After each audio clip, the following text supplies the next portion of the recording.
Kami anak-anak Paroki Katedral Ruteng Mega dengan ini menyatakan menolak segala bentuk kekerasan terhadap anak.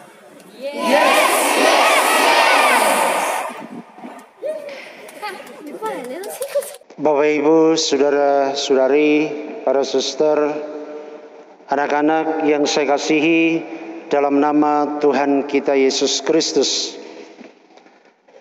mendengar cerita di dalam bacaan Injil tadi tentang kekejaman pemerintah, kekejaman Raja Herodes yang tega membunuh anak-anak yang tidak berdosa hanya karena ambisi politiknya. Begitulah kalau orang yang gila kuasa atau gila hormat. Begitu hormatnya hilang, tinggal gilanya. Dan Herodes melakukan tindakan yang bodoh, tindakan yang gila, tindakan yang ceroboh,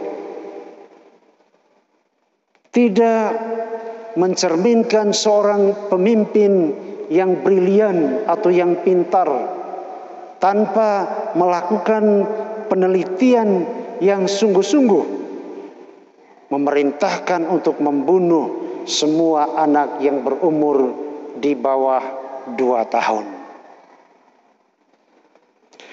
Nah, Bapak Ibu, saudara-saudari sekalian yang terkasih, dewasa ini pun kekerasan terhadap perempuan dan anak masih merajalela. Dan khusus pada kesempatan ini kita ingin menyoroti tentang kekerasan terhadap anak atau anak yang rentan terhadap kekerasan. Banyak sekali terjadi dewasa ini juga terjadi di wilayah kita. Bagaimana anak-anak itu ditelantarkan, tidak diperhatikan pada masa kecilnya, kekurangan gizi dengan angka stunting yang tinggi, bahkan juga pelecehan seksual terhadap anak itu sudah terjadi di wilayah kita sekarang ini. Karena itu perayaan kita pada hari ini merupakan komitmen kita untuk menolak segala bentuk kekerasan terhadap anak. Dan kita sebagai orang tua, saya lihat di sini banyak ibu-ibu, tapi bapak-bapak mungkin 1-2 orang saja. Kita membuat resolusi pada hari ini untuk menolak segala bentuk kekerasan terhadap anak dan juga melaksanakan dengan sungguh-sungguh hak dasar dari anak-anak yang harus kita penuhi sebagai orang tua, dan yang kita minta juga kepada negara supaya negara menjamin hak-hak dasar dari anak itu. Mari kita melihat beberapa hak dasar anak yang harus dipenuhi orang tua atau dipenuhi oleh negara. Yang pertama adalah hak mendapatkan taraf hidup dan fasilitas yang baik. Jadi bagaimanapun rewelnya anak kita, bagaimanapun kacaunya anak kita, kita orang tua wajib mengusahakan taraf hidup yang baik, menyediakan fasilitas yang baik untuk anak-anak kita. Dalam konteks inkarnasi, Bapak Ibu saudara-saudari terkasih, Allah menjadi manusia, menjadi sama seperti kita, manusia yang berdosa ini, supaya mengangkat harkat dan martabat kita menjadi ilahi dalam tanda petik tentunya. Ya. Karena memang kita manusia ini selalu cenderung untuk berbuat dosa. Sehingga tanpa intervensi Allah kita tidak mungkin bisa selamat. Dalam bahasa anak-anak tadi, kita juga termasuk orang yang rentan terhadap dosa. Selalu cenderung untuk melakukan dosa atau apa yang disebut konkupishensia. Nah, demikian juga ketika anak Allah itu lahir dalam bentuk bayi di palungan. Itu juga mau menyatakan kepada kita betapa Tuhan mencintai kehidupan sejak dini, sejak dalam kandungan. Demikian juga ketika masih bayi dan anak-anak. Dan kita tahu juga Yesus memberkati anak-anak dan berkata, ya, biarkanlah anak-anak itu datang kepadaku, jangan menghalang-halangi mereka. Cuma dalam konteks COVID-19 ini, orang tua terpaksa menghalang-halangi anak-anaknya untuk bertemu dengan Tuhan, terutama anak-anak kecil. Tetapi pada hari ini kita memenuhi apa yang disampaikan oleh Yesus. Biarlah anak-anak itu datang kepadaku, jangan menghalang-halangi mereka. Jadi itu hak pertama yang harus dijamin oleh orang tua dan negara. Hak yang kedua adalah hak memperoleh asupan gizi yang cukup dan seimbang. Mari kita orang tua perhatikan anak-anak kita. Perhatikan asupan gizinya. Ya, makanan yang bergizi. Demikian juga bapak-bapak. Jangan egois.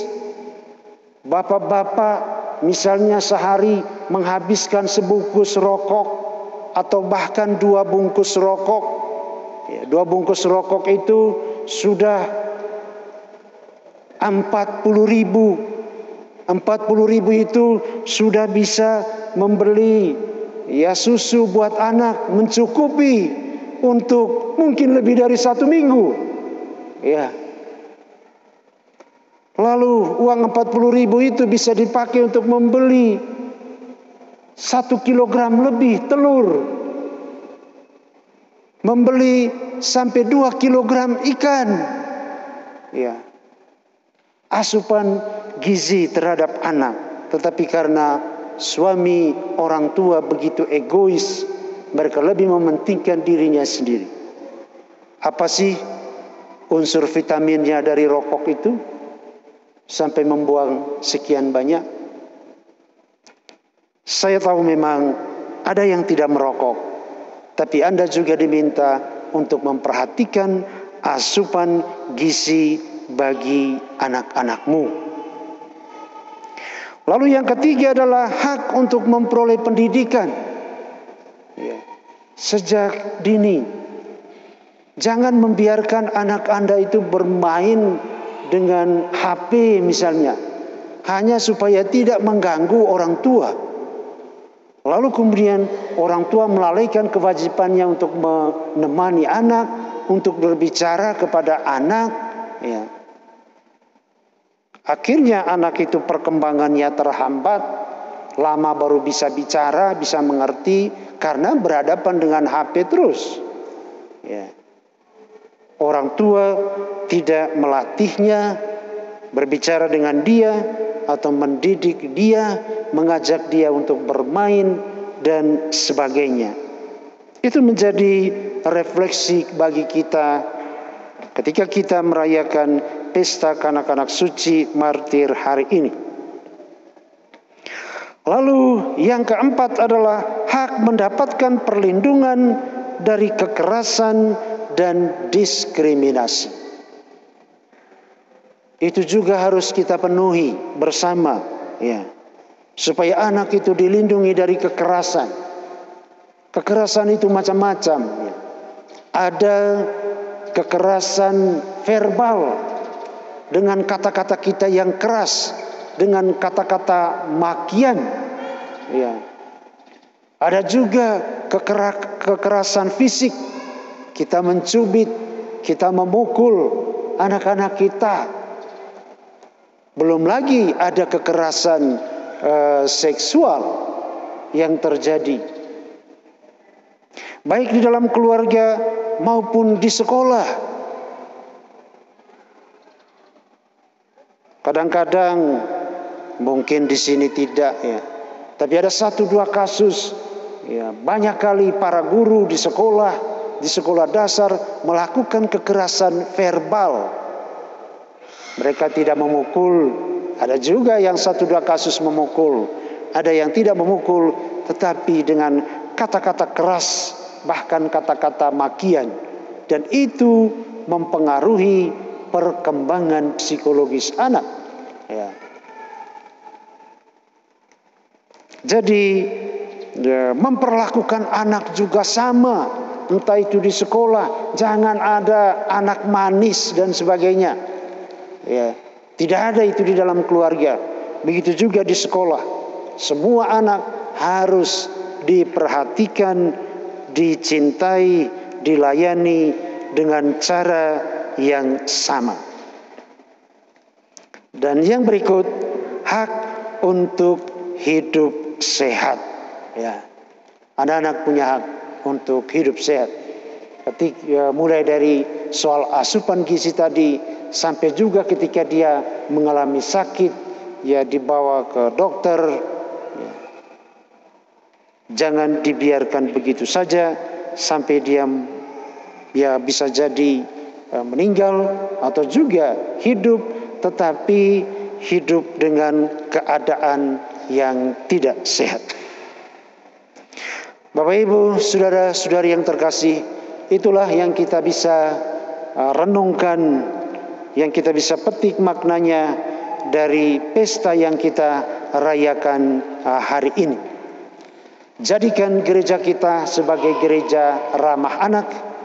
Jadikan keluarga kita menjadi keluarga yang aman, nyaman bagi anak. Demikian juga lembaga pendidikan kita, ya, masyarakat kita jadikan sebagai tempat yang ramah bagi anak, sehingga mereka dapat bertumbuh dan berkembang di dalam seluruh aspek kehidupannya.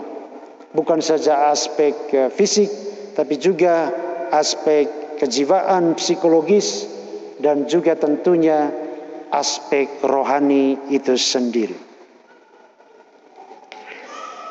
Semoga. Baik. Kami para konselor Kopikepan Labuan Bajo menyatakan menolak kekerasan terhadap perempuan dan anak. Yes, yes, yes. Aksi